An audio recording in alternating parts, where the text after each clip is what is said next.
Olá pessoal, que a graça e a paz de nosso Senhor Jesus sejam abundantes sobre a vida de vocês.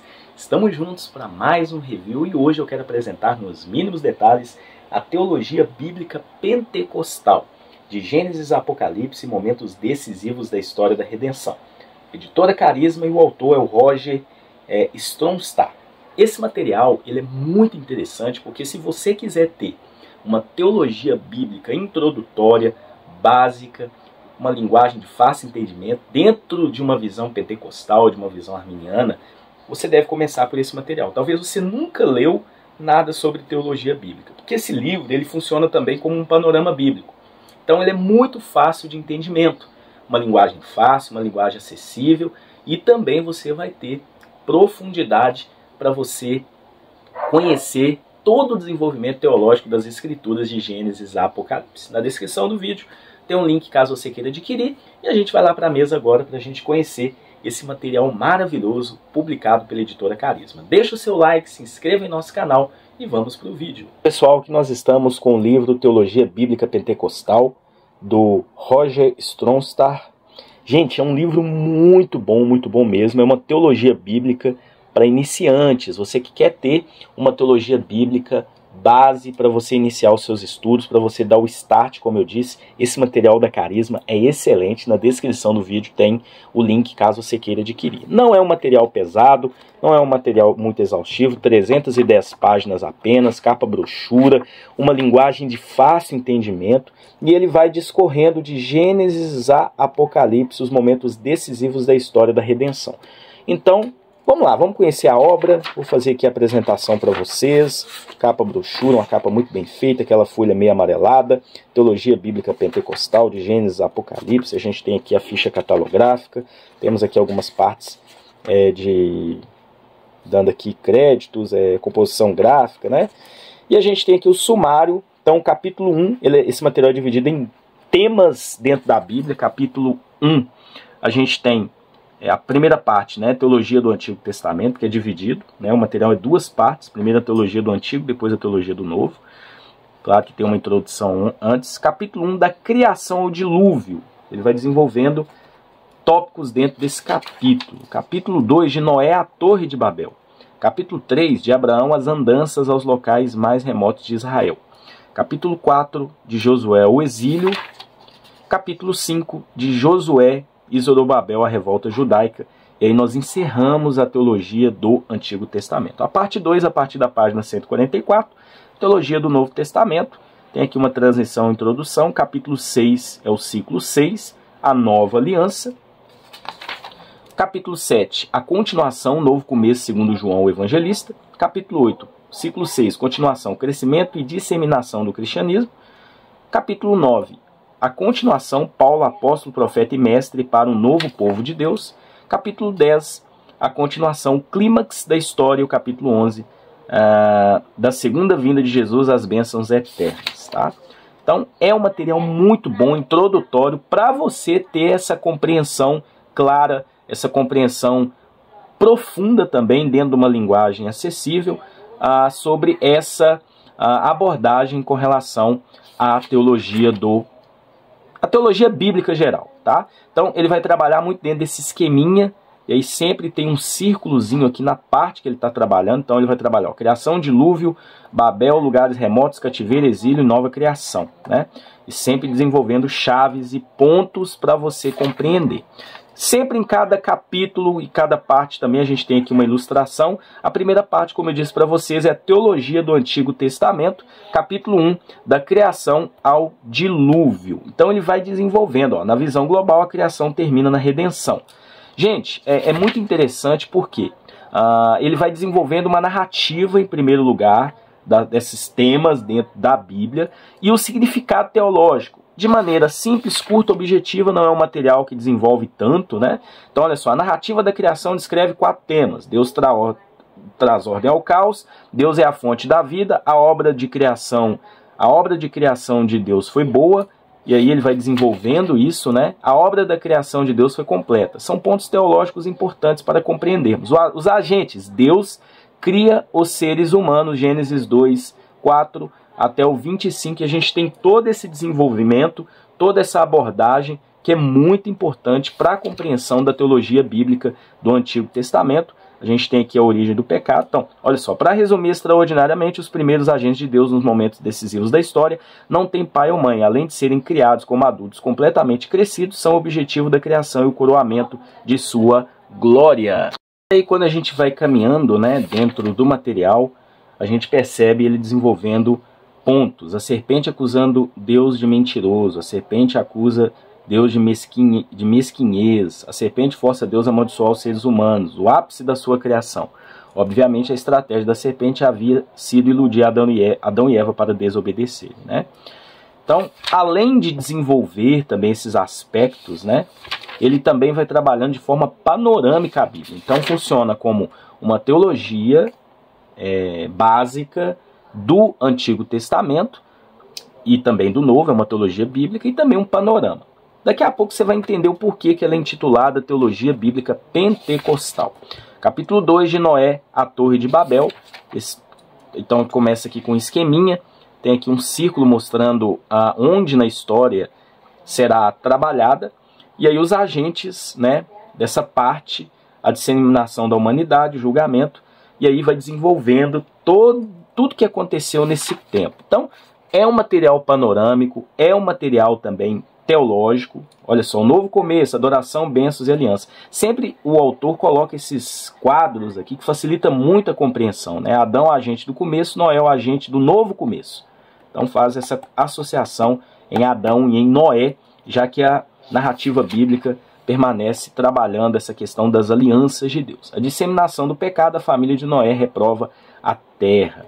Então tem aqui o desenvolvimento, tudo que aconteceu, o julgamento, e aí entra uma conclusão, né? A história mais antiga da humanidade, também conhecida por história antediluviana, é caracterizada pela origem e disseminação do mal, Gênesis 3 ao 6. No entanto, descuidados com a lição sobre a responsabilidade humana em relação a Deus, os descendentes de Noé rejeitaram a regra teocrática divina e começaram a praticar falsa adoração. Então aqui o capítulo 3, a gente tem mais um ciclo, né, de Abraão, as andanças, né? Então, agentes do novo começo, Deus chama Abraão e traz todo o porquê disso, né? De uma forma panorâmica, claro, ele vai trabalhando dentro das escrituras, essa parte que também é muito importante mesmo, né? Então ele vai desenvolvendo de Abraão, caminhando aqui por Moisés também, o agente secundário de Deus, liberta os israelitas e retira-os do Egito. Eu fiz várias marcações. Então, somente os hititas e os povos dos mares rivalizaram com a dominação egípcia da região mediterrânea ocidental. Ele traz informações também históricas, né? Aqui mais um quadro. Gente, a linguagem de fácil entendimento, a diagramação é uma diagramação muito boa, é uma diagramação bem organizada, né? Tamanho de letra confortável. E a forma como ele organizou os tópicos de cada capítulo facilita muito no estudo, né? Então, os padrões de testes no deserto, aquilo que aconteceu lá no deserto, ele coloca no quadro. A necessidade, resposta, provisão e julgamento. A forma da aliança, né? Então, a gente tem outros pontos aqui também. Bênçãos e castigos com relação a obedecer ou não a aliança de Deus, com base nas leis lá de Moisés. Então, chegamos aqui ao capítulo 4, ciclo 4 de Josué ao exílio. Então vai de Josué 1 até 2 Crônicas 36. Ele vai desenvolvendo todo esse ambiente aqui que foi relatado nos textos, a monarquia unida e dividida. Ele desenvolveu um pouquinho de Josué e Juízes também antes. É bem panorâmico, pessoal. Não vai ser aquele material exaustivo, não vai ser aquele material longo. É um material que tende a trabalhar mesmo de forma bem assim resumida, mas ao mesmo tempo trazendo aspectos importantes, tanto da teologia bíblica, como também de todo o panorama bíblico também, que eu considero esse material um 2 em 1. É uma teologia bíblica e também um panorama bíblico também, né? Então tem aqui todas as alianças, né? As sucessivas alianças dentro desse diagrama, e tudo apontando para a cruz de Cristo. Muito interessante, né? Não é dispensacionalista o material, tá, pessoal? Um material que não desenvolve a teologia bíblica na visão dispensacionalista. Pelo menos ele tenta só trabalhar de forma panorâmica todo o progresso da redenção na Bíblia, né? Então ele não vai desenvolver dentro da visão dispensacionalista ou da aliancista, enfim. Jeroboão como modelo de um rei perverso. Então tem aqui as dinastias dos reis em Israel, né? Então, olha só, tem uma parte teológica aqui muito importante sobre o porquê o povo de Israel foi para o exílio, o Reino Norte, e aí também ele trabalha o Reino Sul, né? E aí o exílio. E aí a gente vai chegar no ciclo 5 de Josué e Zorobabel, a revolta judaica. Então ele vai desenvolver aqui um pouco do tempo do cativeiro e a importância teológica também do cativeiro sírio, o rei da Pérsia, a sua importância, a importância de Ageu e Zacarias, de Esdras e Neemias. Esdras renova a aliança nacional. De fato, Esdras tinha disposição, tinha disposto o coração para buscar a lei do Senhor, para cumprir e também para ensinar em Israel os seus estatutos e juízos, né? Muito interessante também essa parte. Então a parte 2 aqui finaliza, e aí entramos na parte 2, que é a teologia do Novo Testamento, que também é muito top. Ele faz aqui uma parte transitória do Antigo para o Novo, né? E aí depois ele entra, capítulo 6, a Nova Aliança, e aí ele traz os agentes do novo começo, João, Batista e Jesus. Muito interessante a forma como ele coloca explicações teológicas da importância de João Batista, que preparou o caminho para Jesus, e esse novo recomeço segundo os evangelhos. Então a gente tem primeiro aqui o desenvolvimento de Mateus, Marcos e Lucas. Então ele vai trabalhar Marcos em primeiro lugar, que foi o primeiro a ser escrito, os 4 retratos de Jesus feitos por Marcos. Eu achei isso muito interessante. Marcos retrata Jesus como mestre, Jesus como profeta, Jesus como Messias, e aí finaliza Jesus como rei dos judeus. Depois ele entra, né, no novo começo segundo Marcos.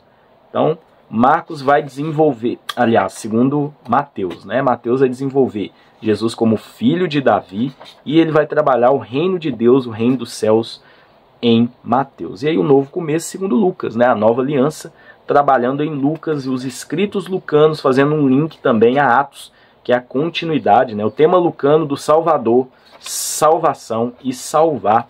E aí ele desenvolve agora o capítulo 7, trabalhando o Evangelho de João, que biblicamente é diferente.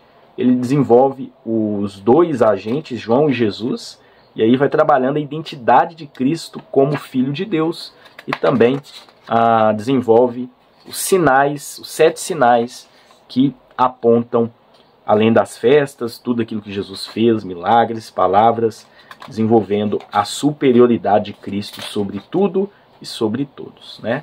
Reações à autorrevelação de Jesus, acreditar ou não, eis a questão, né? Claramente milagres como sinais não necessariamente transforma descrentes em crentes, mas a lição geral do tema de acreditar, que é a vida eterna, tanto aqui como agora e no futuro, não podem ser explicadas à parte de se crer em Jesus Cristo, Filho de Deus. Capítulo 8 traz a continuação disso, né? Então aí a gente vai ter os agentes secundários do novo começo, trabalhando um pouco agora sobre como os apóstolos deram continuidade a isso, né? Desenvolvendo através da igreja primitiva, e aí desenvolvendo também a ação do Espírito Santo, e por isso que o material é teologia bíblica pentecostal, porque aqui fecha apresentando a importância do Espírito Santo, né, e de ser cheio do Espírito Santo, que foi o grande ponto aqui do crescimento da comunidade de discípulos, quando foram cheios do Espírito Santo. E aí a gente tem isso tudo. Do dia de Pentecostes em diante, a cidade de Jerusalém é abalada por uma série de prodígios e sinais inesperados, dos quais 3 ocorrem no dia desse festival. Esses sinais incluem som de um vento impetuoso, mar sem rajadas de vento, uma bola de fogo no céu que irrompe e despeja línguas de fogo, né? E aí a partir daí a gente tem a disseminação primeira geográfica do Evangelho, né? E depois de Jerusalém, Samaria e Judéia. E aí as missões, começando com o apóstolo Paulo, né? A gente tem aqui mais uma tabelinha muito importante sobre a ênfase de Pedro e Paulo. E aí vai trabalhando as viagens missionárias de Paulo, primeira, segunda e terceira viagem missionária, todo o aspecto teológico disso também, panorâmico, que é o foco dele, além de ser teológico, ser panorâmico também. E aí conclui trabalhando um pouquinho de como foi esse desenvolvimento. Aí o capítulo 9 traz o apóstolo Paulo, profeta e mestre, e aí ele vai trabalhando como foi esse desenvolvimento da teologia de Paulo, né, que foi muito importante. E aí ele mostra a doutrina da revelação, a doutrina de Deus, a doutrina do homem, a doutrina do pecado, a doutrina de Cristo, a doutrina da salvação, a doutrina da igreja, a doutrina das últimas coisas, trabalhada nos escritos de Paulo. Então, bem teológico, né? Começa aqui com a humanidade pecadora, né? Vai desenvolver a natureza pecaminosa, com base em Romanos 5, várias passagens. E aí, Paulo ensina sobre a salvação. É muito importante também, ele vai desenvolvendo tudo isso, demonstrando, finalizando a vida no Espírito.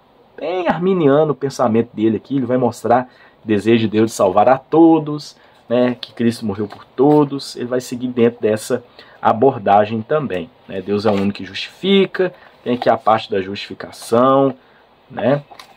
Ó, nesses contextos, a predestinação não tem nenhuma ligação com o Deus dos calvinistas, que predestina alguns pecadores ao céu ou ao inferno. Ele explica aqui, né? Dentro de uma análise do texto. Por isso que eu estou falando que o material ele vai seguir a linha arminiana também.